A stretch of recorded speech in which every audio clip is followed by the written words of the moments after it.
Welcome back to CARAHCAST, the podcast from Carasoft, the trusted government IT solutions provider. Subscribe to get the latest technology updates in the public sector. I'm Corey Baumgartner, your host from the Carasoft production team. On behalf of Mimecast, we would like to welcome you to today's podcast, focused around cybersecurity insurance strategy. Neil Clausen, Regional CISO at Mimecast, and Jonathan Woodall, Senior Sales Engineer at Mimecast, will discuss key requirements and tools of how public sector customers have utilized Mimecast to strengthen their cyber insurance strategy. All right, so let's talk a little bit briefly about Mimecast. So why Mimecast? Mimecast is a great company, been around for about 20 years.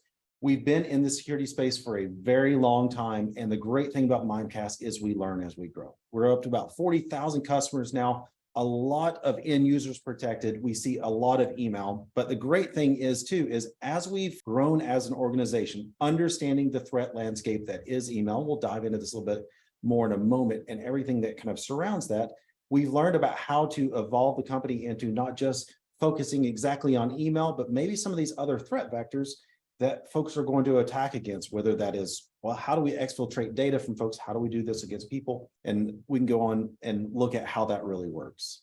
So ultimately, we have this great thing, this work surface that we call, well, our people, those individuals that have a great amount of knowledge that do all this great work for us. And how do they communicate?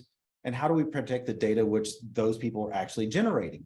Well, ultimately, email has become a risk for us that gives us the capability to, well, there's a great avenue into all these different things to attack these things, to attack people, to come out and be in the middle of communication, to do all these things. So malicious actors are going to come after and say, well, we can manipulate, we can coerce, and all these other bad words via email. So there's a lot of ways that threat actors have figured out, there's URLs that I can attack. That's kind of table stakes that we block against.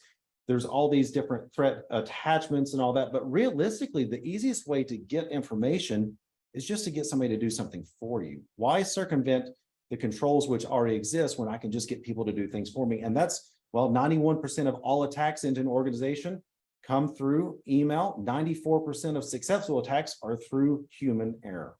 What does that really result in? Well, whenever people make mistakes, there's monetary loss, business disruption, reputational damage, all these different things.